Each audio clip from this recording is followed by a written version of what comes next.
Thank you so much for watching, and before we forget, guys, if you like the channel, make sure that you click on the subscribe button. That way you can get all the updates, all the free videos, and all the free resources that I give out to my subscribers.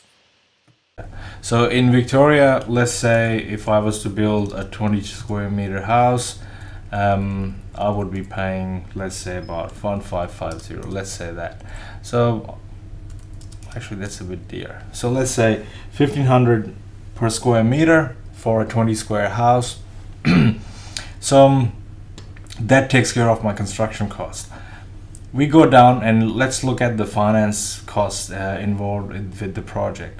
We've got LVR, and so you decide what the LVR is going to be. Now I put in construction GRV or construction TDC, and the reason for that is because this feasibility is actually a 2-minute feasibility. It doesn't take into account that if you first have to settle on a block of land and then you have to go through permit, so this is going to be 12 months long. All those details are taken care of in the detailed PDS financial feasibility version 1.0 software, but not in the 2-minute feasibility because we haven't got time for that. We can't go into that much detail on every deal that comes across to us.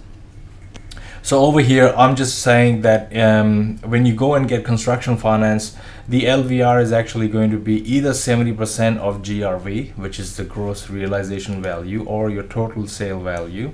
So it's going to be 70% of that, or it's actually going to be 66% of TDC. If you say no, it's actually 65% of GRV and 70% of TDC, leave it at that. No problems at all. Interest rate, you put in your interest rate, let's say 6% on both sides, and what it does is it actually calculates the loan amount that you can borrow on based on that LVR and the interest that you will be paying for per annum. Now again, this is a 2-minute FISO, so it doesn't take into account the length of the project, so the interest is calculated and it's actually assumed that the project finishes in 12 months time. So it picks up the interest from these, not actually doesn't pick up, it just calculates it for you. You have to actually put that in manually, and the reason you have to put that in manually is because I can't, because the way formulas are set up, and it actually converts it into a circular reference, which is basically I'm trying to find finance cost on finance cost, so it actually gets into a loop and I can't get it right, so I had to put it manually. Leave it to be a manual input. So if you were to put in the interest for that project, for that townhouse, you would put in 25,350 over here. Now always remember that this construction GRV, this takes care of the total project. It takes care of the entire project. So that means the land value is already in there. So you don't have to worry about getting interest costs on land separately. If you want to do that, you use the other detailed feasibility and you can still do that. GRV, you determine what you can sell those 4 townhouses for. Let's say you can sell them on an average for 650,000. Now always remember, this all section is based on per townhouse. This is not for the entire projects. It does not include the cost for 4 townhouses. It includes per townhouse. So let's say the GRV for each townhouse is 650,000 on an average. It automatically allocates the cost of land and construction. Over here, banks like to see a 5% contingency, so I leave it there. If you don't want that, just delete it and it'll take off the contingency from there. I suggest that you leave 5% so that you know, okay, even if I'm paying $1,500 per square meter, I've still got another 5% contingency built into my construction.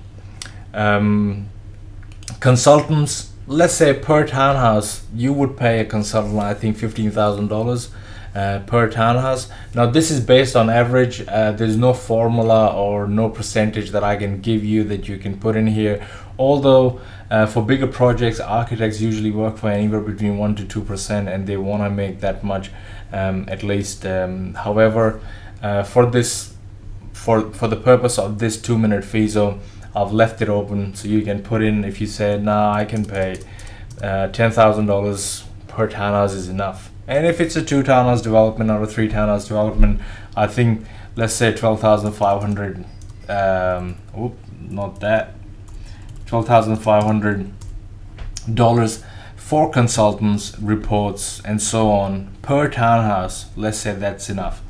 Council contributions, usually they work in a percentage of the land value. In Victoria, they work off in the sense that if I'm putting 4 townhouses, the council contribution is actually going to be 4% of the land value.